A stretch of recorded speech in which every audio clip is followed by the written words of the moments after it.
Hello and welcome to our weekly show, ETGovernment Chai Pe Charcha. As you know, this program brings high achievers from different walks of life, and we discuss their professional journey, achievements, and how they mitigated some of the challenging times in their career and took some innovative steps. Today, our guest is actor Kunal Kapoor, who has been part of some of the critically acclaimed movies such as Rang De Basanti, Gold, Aja Nachle, and among many. Beyond movies, Mr. Kunal is also somebody who believes in giving and has been part of many initiatives since 2010. In 2012, together with his friends, Mr. Varun, Sheth, and Mr. Zaheer, Adenwala, Kunal launched Ketto, Key to Tomorrow, as a platform to provide people a chance to connect and support different charities from anywhere in the world. Now it has become one of the Asia's largest online crowdsourcing platform, which fuels a wide variety of sustainable causes, right from fundraising for startups to fundraising for medical purposes. And I'm sure some of you would have come across this platform during the pandemic. Kunal, thank you for your time and welcome to ETGovernment Chai Pe Charcha.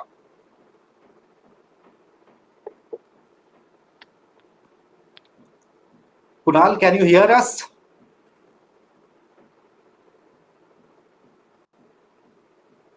There seems to be some audio issue with Kunal, so just I'll request my colleague to fix it.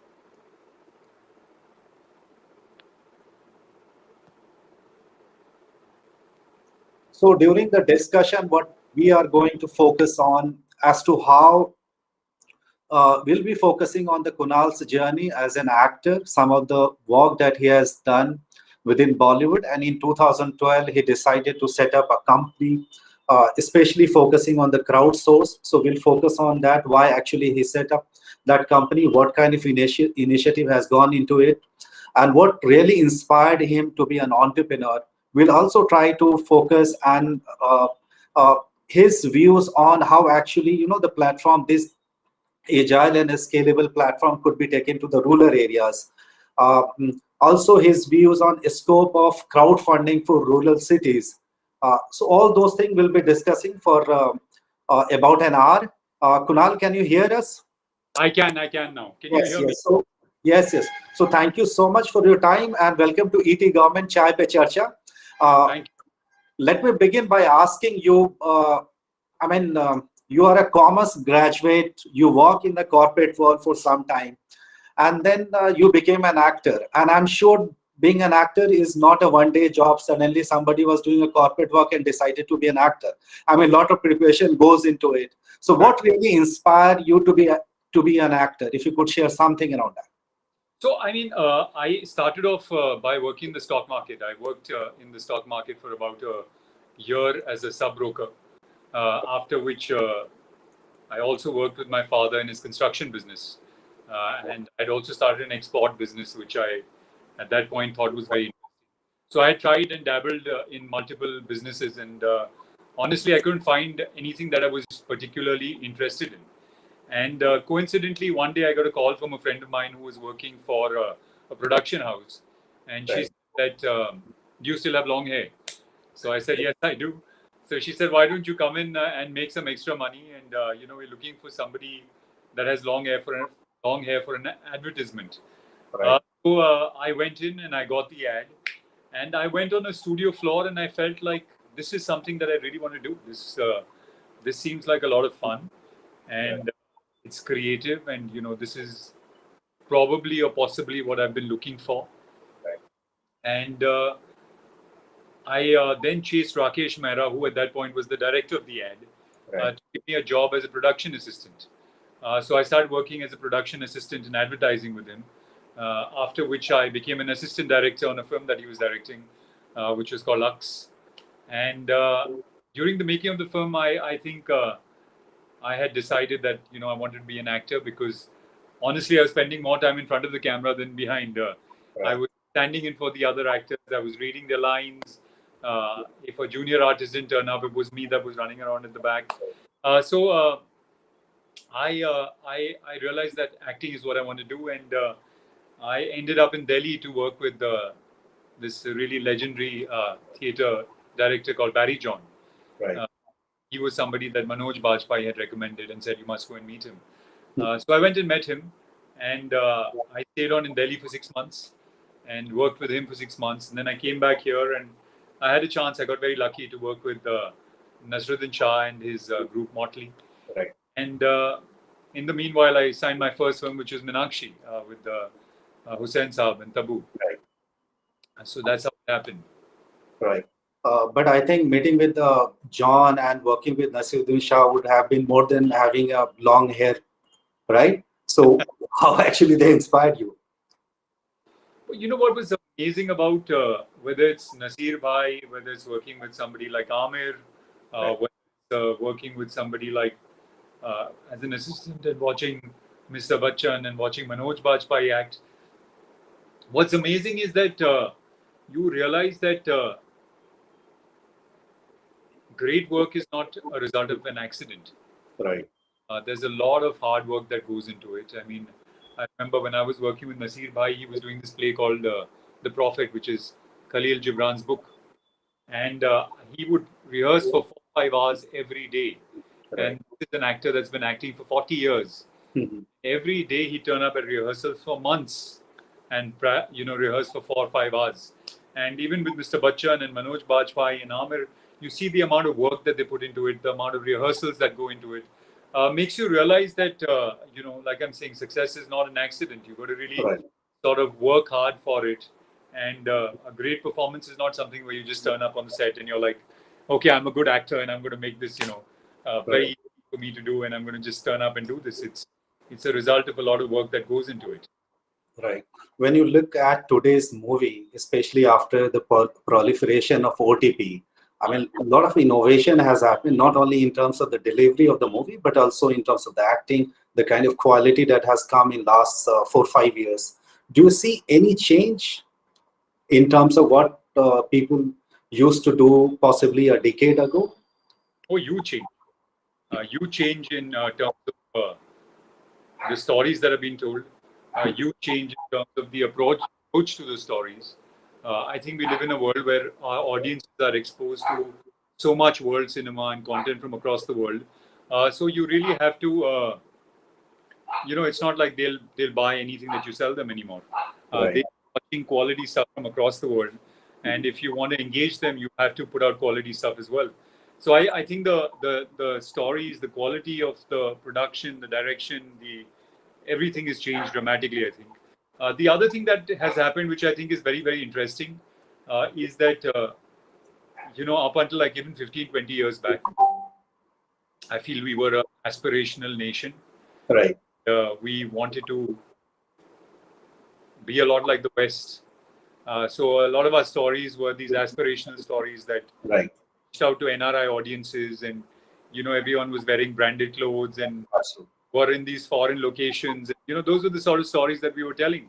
Right. And now if you look at the stories that have been told in the last 8-10 years, you'll realize a lot of stories are stories about India.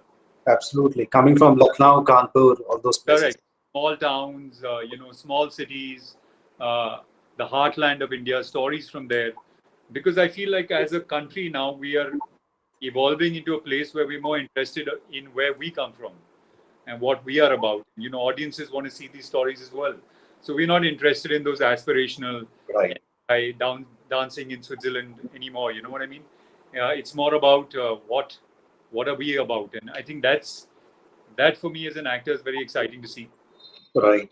That there's so much, content that can come out of India. Right. And stories. Right. Right.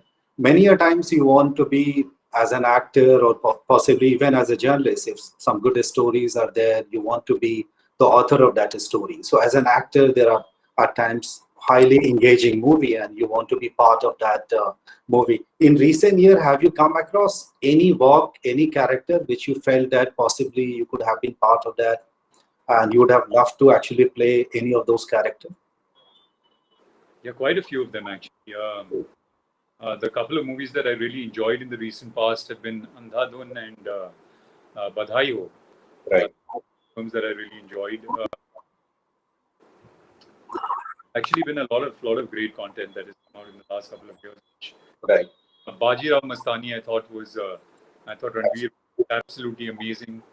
Barfi, I thought Ranveer did an incredible job. So there's been a lot of films which I've watched and I felt like, God, why can't I be part of that? Right.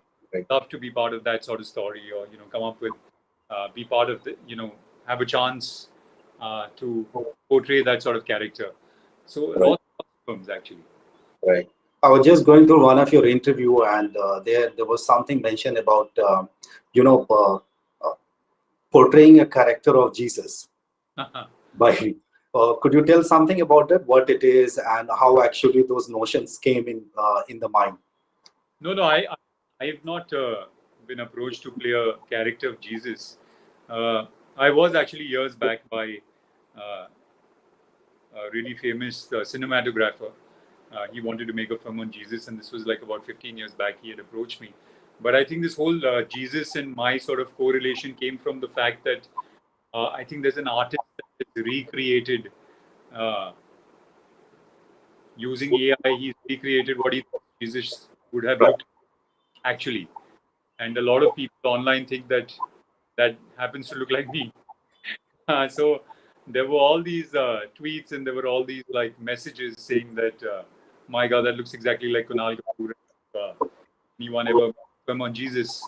Kunal cast as Jesus. So that's where it came about from. Right.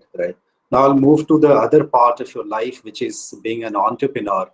And in 2012, you set up Ketto as an organization, especially creating a single platform where people who have money and who want to actually give, they could actually meet the right set of the people to give. Uh, could you tell us how the idea of setting up the platform came, and why actually you decided? We all know that we actually support here and there sometimes, right? We do a little bit of CSR activity, but setting up an entire setup where you have a platform, you have a team, and everybody's working about it, how the idea came? Well, the idea was actually was a very, very simple idea. The idea being that I came across so many people that I know that want to give and want to contribute and make a difference. Right. And ever so often, I met people who said, I wish I could do something, but I don't know how to go about it. Right. I don't know where to give. I don't know whether this money is going to reach the right place or not. I don't know how to follow up with the NGOs that I'm giving money to. And at the same time, I was working with a number of NGOs and I came across a lot of people that needed help. I mean, we live in a country which majority of which is doesn't have access to basic health infrastructure. And there were so many people that needed help. And it got me thinking, why is it that these people that can help Right. not in touch with these people that need helping? And that's how Ketto was born. I mean, it's an abbreviation for tomorrow. Right. I believe that if he can sort of build a bridge between people that can help and people that need help, then it could become very powerful. And if he could do that in a way which was very transparent, if he could do that in a way which was very easy, and we could use the power of technology, then you would have lots of people that want to make a difference that would then come, online and contribute to people that need help. So that's how the idea of Ketto was born. And I, in 2011, happened to meet Varun, Sheth, who is the co-founder. And he had similar ideas. He had worked in the space as well. Right. And he was thinking about the same things. He was like, why is it that he's using technology to connect all these people together? And that's where the idea was sort of formed from. Right. Many a times what we observe when a celebrity or a Bollywood actor is involved in any such kind of entrepreneurship, we don't see a lot of engagement from a hardcore tech point of view or maybe a platform point of view. Usually their faces are being used. How this is different for you, Ketto? I mean, being an integral part of an entrepreneurship journey, which is feel slightly different from just giving your face and possibly your brand value to a particular brand. Well, it's very different, of course. You're not involved in the ups and downs of the business. You're not involved in the daily challenges of building a company when you're just a face. You Right. go to a shoot, you shoot for 3-4 days, and you put your pictures out, and you shoot a video or you shoot photographs, and that's about as far as your engagement goes. And when you start up as an entrepreneur, you actually think to yourself that why don't I just do that? This is so difficult. Entrepreneurship is something which is very romanticized and glamorized, but there's a lot of hard work and a lot of challenges that go into building a company. So it's been very, very difficult and very, very challenging. I think where my presence has helped is, a friend of mine who's an investor put it very, very nicely. He said that building a company is like bodybuilding.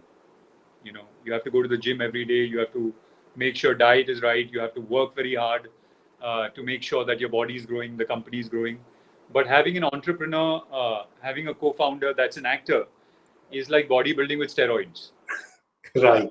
This happens much faster. So I think that's where my sort of presence has helped. Is like the steroid to the company. Yeah, there are a lot of startup founders. They would like to have that kind of a steroid, I believe. What change have you observed? I mean, especially after the proliferation of integrated platform like yours, because Ketto is one of them. There are 4 or 5 different platforms working. They all are doing good work. They are connecting people. Have you observed any significant change when you started way back in 2012 and we are in a pandemic year? Oh, huge change. I think when we started off, crowdfunding was not something that was very, nobody even spoke about crowdfunding. I remember we went to a couple of investors when we were starting off and they said, what is this? It's never going to work. And for us, it was actually about creating awareness, not only the people that were going to do it, but also the NGOs and the individuals that were going to raise. Because nobody knew that something like this exists where you can actually go online, set up a campaign and, ask people that you don't know. Reach out to them and ask them to contribute to your fundraiser. So it was very, very challenging. There was not obviously too many people that were interested in crowdfunding. That's changed dramatically now. I mean, now, recently I had a friend of mine who has a daughter who is 10 years old, and she was used with him. And the crisis was, she said, Dad, I don't want to just watch. I wanted. So he gave me a call and he said that, can she start a campaign? And she started a campaign, raised 14 lakh rupees. 10-year-old girl now, was like, I don't want to just sit and watch, I want to do something. What can I do? I can crowdfund. I can help these people. I can raise money for them. So there's been a huge shift in mindset and huge change in, of course, the traffic that is on a platform like Ketto now. The other thing that's happened, I think, which is very significant, is that, earlier I think there used to be a certain amount of shame people have that, should I go out there and ask others for money? Should I tell them that I don't have enough money? But what we've noticed is that a lot of people that donate are actually the ones that start a fundraiser when they have a need. Right. A lot of people now feel like, he's exactly like me. He started a fundraiser. He's got treated successfully. Why should I have any sort of shame attached to it? So that, I think there's been a big shift, which is that this hesitancy that you have in asking others for money, I think that's changed significantly. Right. And how sustainable is this business model from an entrepreneur point of view, from a company point of view? Well, it's challenging, of course. But for us, look, it's not only about building just a business. For us, it's always been about building a social business. Right. A business that obviously makes profit so that you can, grow and you can expand, and you can also make sure that the investors that have invested in the business are paid back, for their trust in you. But the aim has always been for us to build something that can make a difference. Right. Build something that can contribute. And I think our big vision has always been that, we live in a world where there's so much technology. The whole medical field is changing so rapidly because of this technology. But how many people have access to that technology? Very few. Right. Access to basic health infrastructure. And in our country, unfortunately, what happens very often is that when you fall sick, usually you turn to insurance. Very few people are insured. If you don't have insurance, then you dip into your savings. If that's not good enough, then you start selling, you take a loan or you start selling jewelry, property. And these are loans and, things that you can never repay. So our purpose really has always been that how do we create an infrastructure where everybody has access to healthcare? And how do we create an infrastructure where you don't have to sell jewelry and take loans which they can't repay and get pushed into poverty because of that? So really, for us, it's been about how can we sort of contribute and make a social difference. Right. What we also observe, Kunal, most of the tech-driven platforms tend to be highly urban-centric. Right. Is there anything that you feel we can do to provide the same level of crowdsourcing experience to people from, let's say, tier 2 and tier 3 cities who might not have, fastest access to a bandwidth or internet, or might not be one of the best smartphone in the town, but they would have the same kind of need. I mean, people in far-flung area would have the same kind of medical need what people are in Delhi and Noida are having.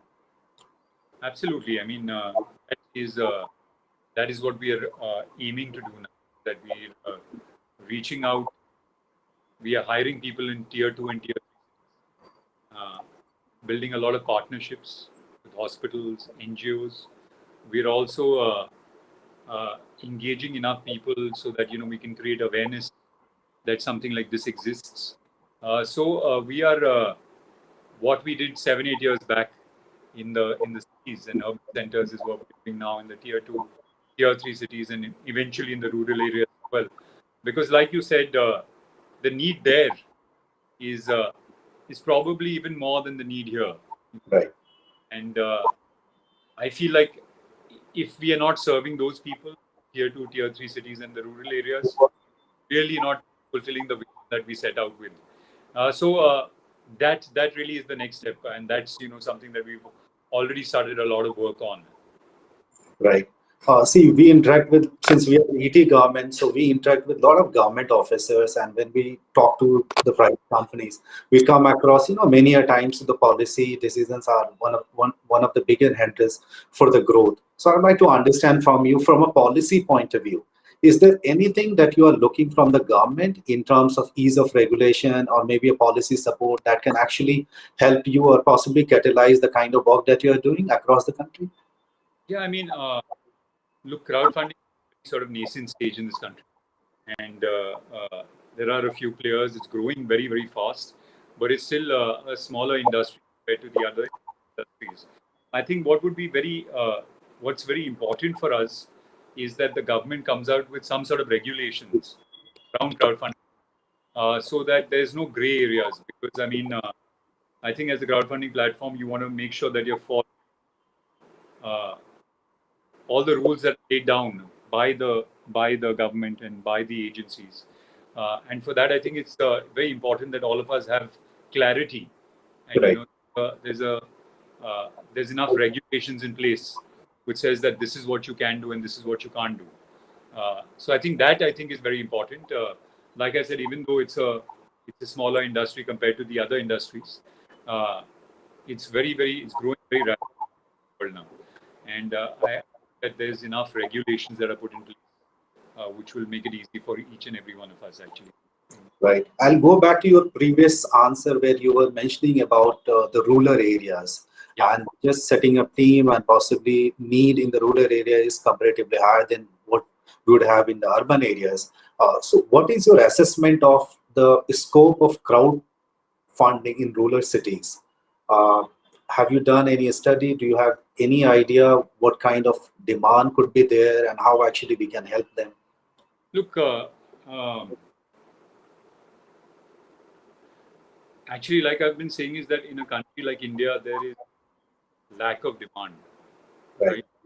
No matter how much you do, it's never going to be enough. Right. But there's so many people that need to be served, right? And the government has come up with new schemes. It's doing a lot, but it still needs a lot more help and a lot more resources to reach out to the rural areas and stuff. So there's never a problem with the demand. There's always going to be people that need help, whether it's in the rural areas or smaller towns, smaller cities, or the urban cities. Secondly, there's also no, which we found over time, is that there's no lack of people willing to support. Right. There's a lot of people from across the world that are, wanting to help people that are in need. And I think it's just only about creating enough partnerships and creating enough events to get this going. And for that, we need to have enough resources as well. So right now, our resources are dedicated to the urban cities, and like I said, moving into the smaller towns. It will be a while before we get to the rural centers, but there really is no lack of people that need help and people that are willing to help. I think that there is a John. Right, absolutely. Now I'll move to the next question, which is around the different professions, be it acting, being an entrepreneur, or being a public servant. I'm especially emphasizing public servant because there are a lot of people who actually follow us on ETGovernment, and most of them happens to be the government officials, mostly IAS officer, IPS, and all. They have their own set of leadership challenges. I mean, when you set up a company or possibly you are part of a big film, there are a lot of things depends on your shoulder. How do you look at this dichotomy of expectation and achievements? I mean, these are two very hard words.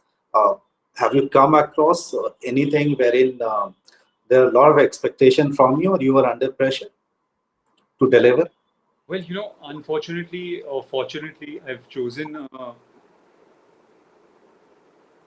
two fields. One is acting and the other is entrepreneurship, which are very high on risk and also very high on things that you have control over. Right. So for instance, when we talk about the movies, we can work for a year on a movie and then it releases on Friday and the audiences come in and they're like, what a, Right. In one day it's dismissed. Even as an actor, I feel like you're a very helpless piece of the puzzle, even though people feel like actors are very powerful. Actors are powerful, but you're also a very small piece of the puzzle because you need a writer to write a really good script for you. Once you have a good script, you need a director to make a good film. Right. A producer that's willing to release it and put money into it. If you're lucky, you'll get a music director that comes up with 8 songs, which become very, very popular. And then eventually the studio will do a really good job of marketing the film. So Right. there's many other pieces which are really not in your control. Similarly with entrepreneurship,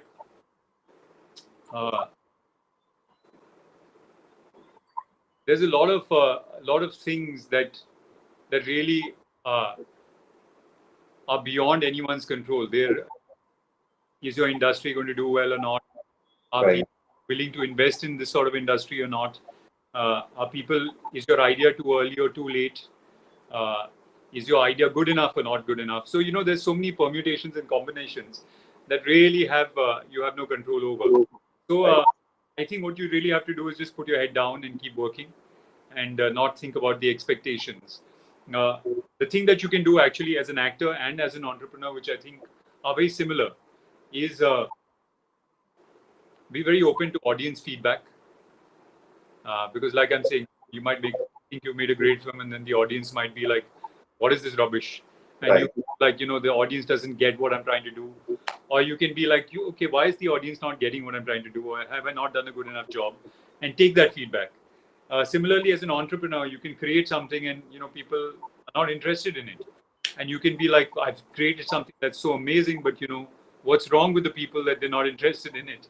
Or Right. you can be like, what is it that I can do differently? How do I change? How do I scale up? How do I make different things in my app that will attract people? So I think listening to the audience and listening to criticism is very important. And the second thing that is very important, I think, is self-confidence. Right.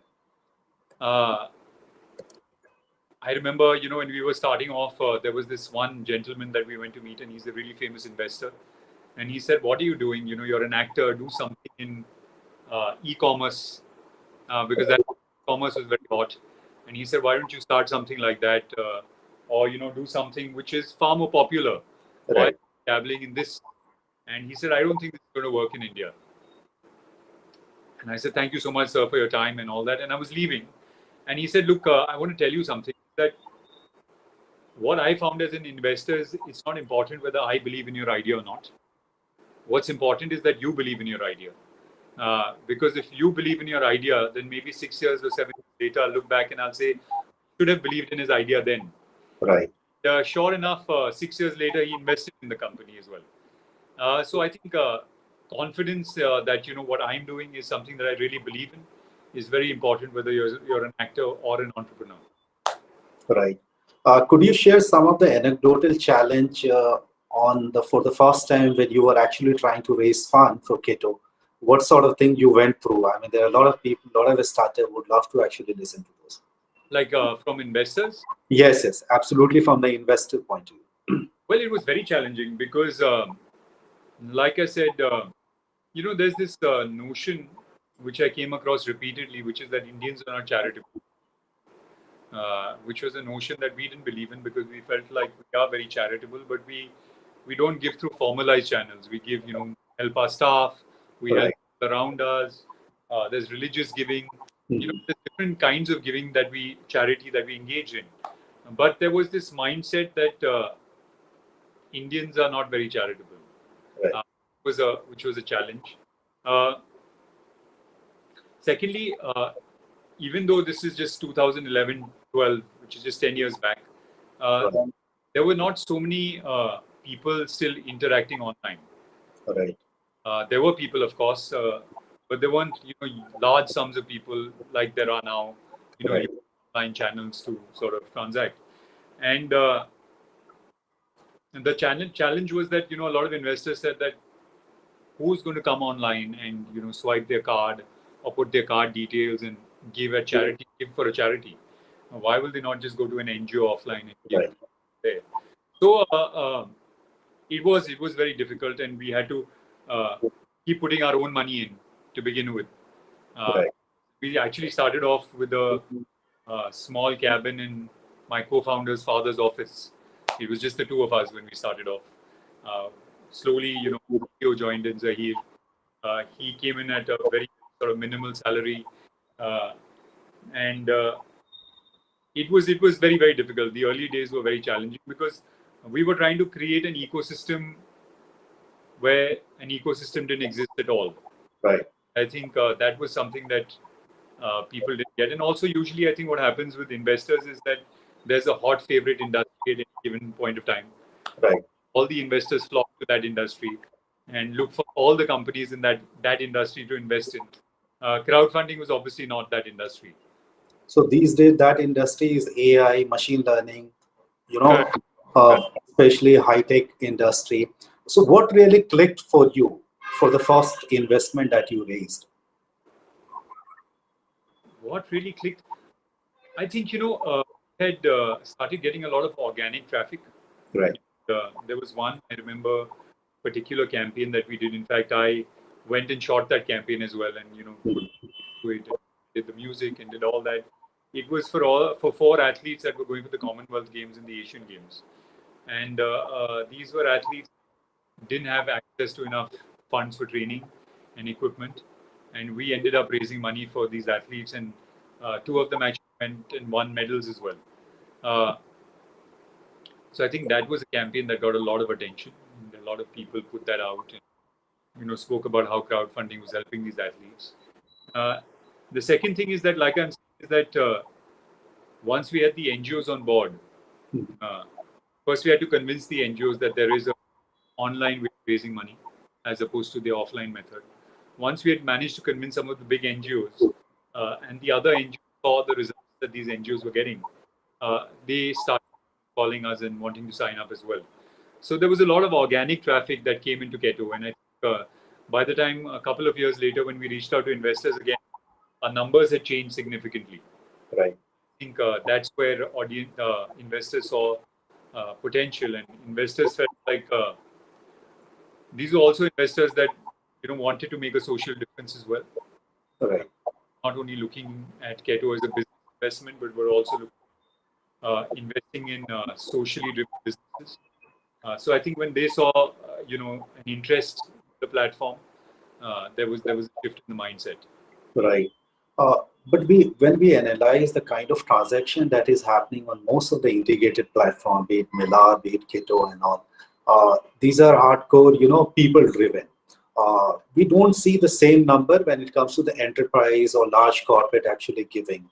Do you see that is changing soon? And what we can do to actually, bring even the large corporate on the board? Uh, what we've attempted to do is that we've attempted to build partnerships with corporates as opposed to see corporates usually have a NGO that they're already working, Right. which they want to sort of donate to, or they have a in-house thing that they want to do. What we've attempted to do is that build partnerships with these corporates in the sense that every time there's a campaign that is very interesting, we tie up with the corporate to tell them to match whatever somebody donates. Right. And that is a space that corporates have found very interesting, is the matching donation space. So we've worked with through COVID, through medical emergencies, through the floods, earthquakes. We work very closely with a number of corporates, and this matching donation is something that a lot of corporates want to engage in. So that's a route that we are pursuing much more strongly than we were before. Right. Did you also notice any interesting trend in terms of giving? I mean, in terms of the geographical area, uh, I mean, Delhi, Mumbai, Kolkata, Hyderabad, or maybe something coming from rural areas. How those numbers are placed? How do you look at what kind of number are you getting? I mean, are people from the rural areas more excited about giving, or is it the urban people actually? No, I mean giving is usually happens from the urban centers, Right. opposed to the rural areas. Uh, the other area that we find a lot of people that want to give is uh, contribute to NGOs is NRIs Right. from outside India. I think there's a lot of interest in trying to make a difference within the country. So a lot of people that want to come forward and donate. But the giving usually happens mostly from the urban centers. But what I found very, very interesting as a statistic is that a lot of people that give on the platform are first-time donors. Right. They're very young people, some as young as 16, 17, 18, that are willing to come forward and, contribute. These are people that have never contributed before. And I find that very, very interesting is that because when we started off, my dream was that, we're a country of so many young people. And Right. if you want the social change, young people have to come forward. But at the same time, I found that the whole social space in our country was very dry, and it was very, they had a gravity attached to it, because of which a lot of young people felt like this is not for me. Only a certain sort of people do fundraising, Right. sort of people contribute. And to see that changing, I think is very exciting for me. Like I said, I have a friend's daughter that's just 10 years old, and she was like, I want to come forward and I want to raise money for an NGO. So just to see so many young people, first time, people that are donating for the first time, people that are starting a fundraiser for the first time, and very young people, I think is very heartening for us. Right. Did you find any, in terms of the organic traffic coming, or maybe the demand going up like anything during the pandemic? Because we also observe, I mean, there are a large number of people coming to our platform to read the news, to consume the news. Is similar sort of thing happen to the Keto also? I mean, in a normal, in pre-COVID days, possibly you would have a slightly different numbers altogether. Yeah, absolutely. I mean, a lot of people that have started fundraisers on the platform have never done anything before. I mean, I've had friends of mine that have called and said that I want to make a difference. I want to contribute. How can I start a fundraiser? I had a friend of mine recently who's really never done anything in the social space. He said, I want to feed the stray animals, and I want to make a difference. So I want to start a fundraiser. So we've seen a lot of people come forward and want to help.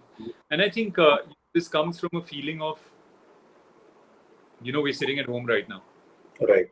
We read the news and we see people that need help. And there is a feeling of helplessness because we are like, I'm sitting at home, but there's so many people that are in trouble and, need help. How can I help? What you want to do at this point of time is you want to make a difference, you want to contribute.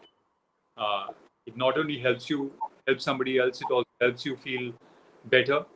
Because like I'm saying, is when you're sitting at home and feeling helpless, there's nothing that you can really do. Right. That's, I think, one of the really good things that's come out of the pandemic is feeling in everybody that I want to come forward and contribute and make a difference.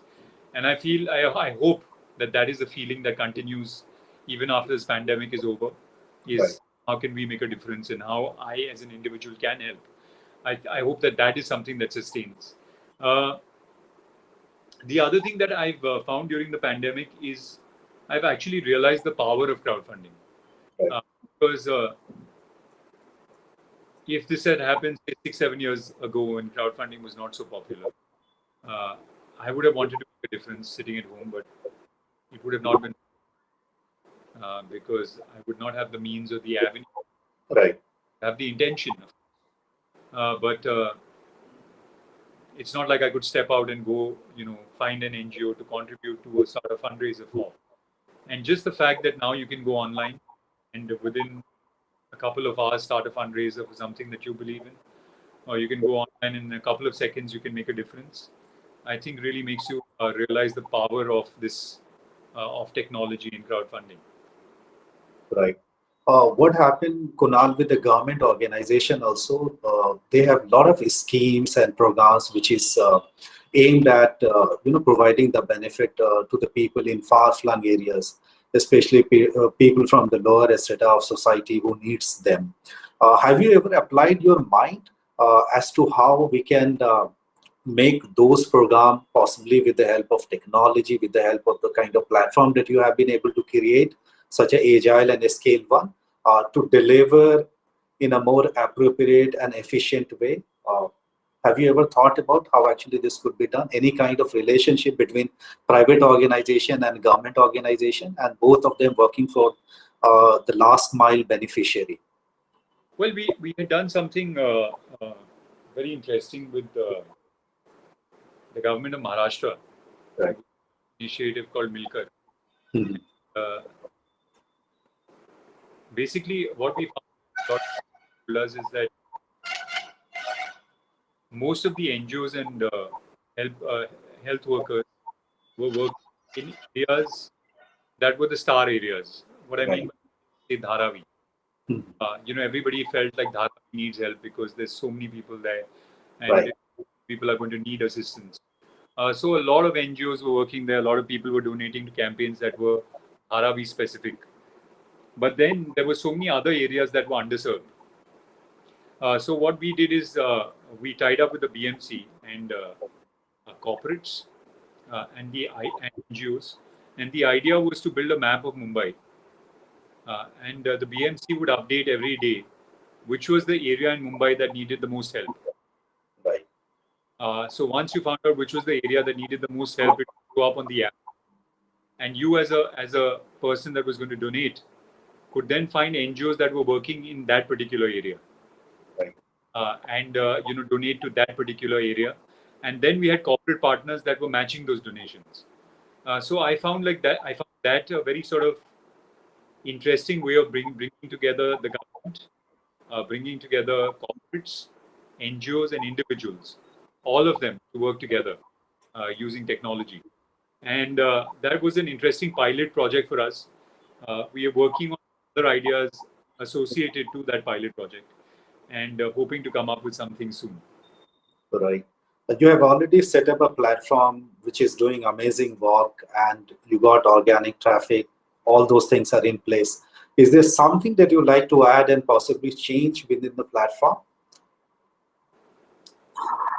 That we would like to change the platform. What we've been pushing for a long time is that we have the means to do it. We've already set up the technology for it, but we are actually pushing people that raise money, whether they're NGOs or individuals, to give regular updates. I think the more transparency we can build. Right. How these funds have been used, where the money is going, updates about the patient's health or how far the project is gotten that the NGO is doing. I think it'll be better and healthier for the whole space. So building transparency is something that we want to do more of. Right. Something you have planned for future within Ketto? What would be your future plan? Well, the future plan, like I said, is now we are moving to tier 2, tier 3, smaller cities and smaller towns. That, of course, is one of the things that we are moving towards. The other thing that we're building apps, which is around community. We found that community plays a really big part when it comes to medical, not only fundraising, but also support. Right. Our technology now, technology is now working towards building an app can engage more community for specific diseases, and I think that's the direction that we're sort of focusing our energy in. Right. As an actor, how soon we are going to see you, and what kind of work are you doing? I think we spoke a lot about the Ketto, so let's go back possibly for a few minutes. We are already in the fag end of our discussion. So if you could share something, the kind of work that you are doing, some of the things that you are experimenting right now. A bunch of things. I have a show that's up for release in September. Right. That I just start shooting for a film now. Besides that, I'm also writing.